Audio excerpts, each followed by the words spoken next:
नया शिक्षा सत्र आरंभ हो गया है। पहली बार शाला प्रवेशोत्सव को लेकर उत्साह और खुशी का वातावरण नहीं है। शिक्षक युक्तियुक्तकरण के खिलाफ धरने पर हैं।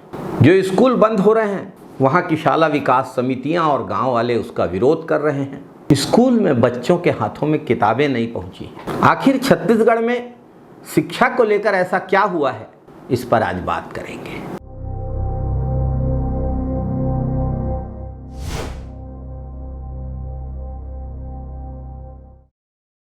नमस्कार साथियों, युक्तियुक्तकरण छत्तीसगढ़ में सबकी जुबान पर है ये शब्द। भाजपा सरकार ने युक्तियुक्तकरण के तहत 10,000 से अधिक स्कूलों को बंद कर दिया। 45,000 से अधिक शिक्षकों के पद समाप्त किए जा रहे हैं। इतना ही नहीं है, भाजपा सरकार का मन नहीं भरा शिक्षकों के पद समाप्त करने से, तो वे छात्रों को किताबों से दूर रखने का काम कर रही है। वर्तमान सत्र की किताबें विधानसभा के पास एक कबाड़ी की दुकान में पहुंच गईं, लेकिन स्कूलों में किताबें नहीं पहुंच पाई। दरअसल भाजपा सरकार की प्राथमिकता शिक्षा है ही नहीं। भाजपा सरकार की प्राथमिकता किताब नहीं, शराब है। स्कूल खोलना नहीं, स्कूल बंद करना है, शराब दुकान खोलना है, शिक्षकों के पद समाप्त करना है। मोदी जी ने गारंटी दी थी, दी रही होगी गारंटी 57,000 शिक्षक भर्ती की। वो तो चुनाव के लिए मतदाताओं के हाथ में पकड़ाया गया झुनझुना मात्र था। भाजपा ने कहा था 57,000 शिक्षक भर्ती करेंगे। मिल गए नौजवानों के वोट, रोजगार के सपने दिखाकर। अब तो 45,000 शिक्षकों के पद समाप्त किए जा रहे हैं। यही हकीकत है, यही सच्चाई है। और प्रदेश का हर नौजवान, हर बेरोजगार सड़कों पर रोजगार के लिए लड़ने के लिए मजबूर है।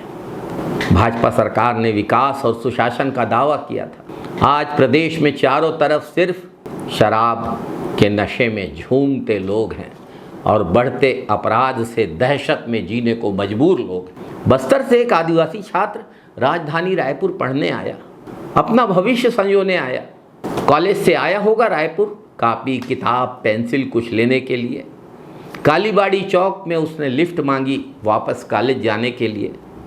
उसको मार मार कर उसकी हत्या कर दी गई। ये है सुशासन। सतनामी समाज का बलौदाबाजार जिले में पवित्र गिरौदपुरी धाम के पास स्थित गुरु अमरदास की तपोस्थली अमर गुफा महकोनी में जोड़ा जैत खाम काट दिया गया। सतनामी समाज ने सीबीआई जांच की मांग की, उसको नहीं माना गया। अपनी मांग के लिए सतनामी समाज ने शांतिपूर्ण प्रदर्शन किया।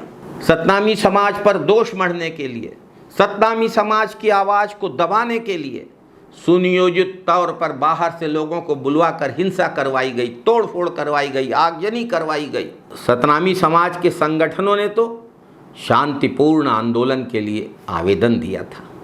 भाजपा के जिला अध्यक्ष ने उग्र प्रदर्शन की बात कही, लेकिन जेल भेजे गए सतनामी समाज के निर्दोष लोग, एनएसयूआई और युवक कांग्रेस के कार्यकर्ता और निर्दोष जनप्रतिनिधि, और जिन्होंने उग्र आंदोलन की बात की थी, वे जिले के प्रभारी मंत्री के साथ राष्ट्रीय कार्यक्रम में ध्वजारोहण में बगल में खड़े दिखाई दिए। ये है भाजपा का सुशासन। शांति और सत्य के रास्ते पर चलने वाले सतनामी समाज को बदनाम करने का षड्यंत्र भाजपा सरकार का। क्या ममता महिमा मिनी माता ने अलग छत्तीसगढ़ की मांग यह दिन देखने के लिए की थी? सतनामी समाज के निर्दोष लोगों को अपराधी बनाकर 9-9 महीने जेल में सड़ाने के लिए अलग छत्तीसगढ़ की मांग की थी क्या? आज तक महकौनी में जैत खाम काटने वाले असली आरोपी नहीं पकड़े गए। बलौदाबाजार कलेक्ट्रेट आगजनी के वास्तविक आरोपी नहीं पकड़े गए। निर्दोषों ने जेल जरूर काट ली है। स्वामी आत्मानंद जैसे महान पुरुष, छत्तीसगढ़ के गौरव के नाम पर खोली गई स्कूलों में अब स्वामी जी के नाम के आगे पीएम श्री लगाया जा रहा है। क्या स्वामी आत्मानंद के नाम से बढ़कर पीएम श्री शब्द है भाजपा के लिए? स्वामी आत्मानंद जैसी महान विभूति जिन्होंने छत्तीसगढ़ में अध्यात्म के लिए, धर्म के लिए, शिक्षा के लिए, स्वास्थ्य सेवाओं के लिए बहुत कुछ किया। मैं खुद जब इंजीनियरिंग कॉलेज में पढ़ता था तो विवेकानंद आश्रम जाकर वहाँ की लाइब्रेरी से किताब लेकर पढ़ते थे हम लोग। स्वामी आत्मानंद के प्रवचन के दिन छत्तीसगढ़ के युवाओं में अपार उत्साह रहता था। उनका आध्यात्मिक मार्गदर्शन एक बड़ी उपलब्धि का दिन बन जाता था, बहुत कुछ सीखने को मिलता था। नारायणपुर के विवेकानंद आश्रम में आज भी सुबह 3 बजे आश्रम की बसें निकलती हैं।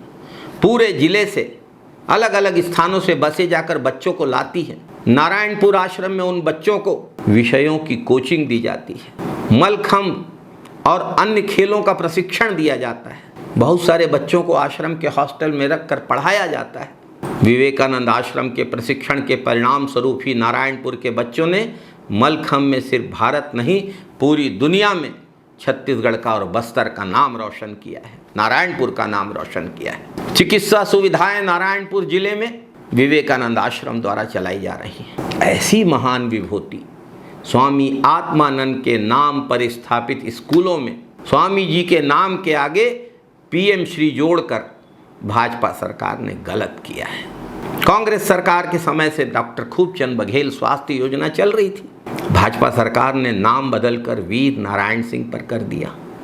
वीर नारायण सिंह हमारे छत्तीसगढ़ के महान सपूत। भाजपा सरकार को चाहिए था कि वीर नारायण सिंह के नाम पर इससे भी बड़ी योजना शुरू करती तो अच्छा होता, लेकिन डॉक्टर खूबचंद बघेल स्वास्थ्य योजना का नाम बदलने से सिर्फ कुर्मी समाज नहीं, पूरा छत्तीसगढ़ आहत हुआ है। भाजपा सरकार जानबूझकर छत्तीसगढ़ के महापुरुषों का अपमान कर रही है, टारगेट करने का काम कर रही है। भाजपा पुरखों के दिखाए रास्ते पर न चलना ही पर्याप्त नहीं था, पुरखों का अपमान और उपेक्षा भी भाजपा की सरकार में चल रही है। पुरखों के अलग छत्तीसगढ़ के लिए देखे गए सपने टूट रहे हैं। पुरखों की उपेक्षा और अपमान किया जा रहा है। पुरखों ने ऐसे छत्तीसगढ़ का सपना नहीं देखा था। जय छत्तीसगढ़, जय जय छत्तीसगढ़, जय हिंद, वंदे मातरम साथियों।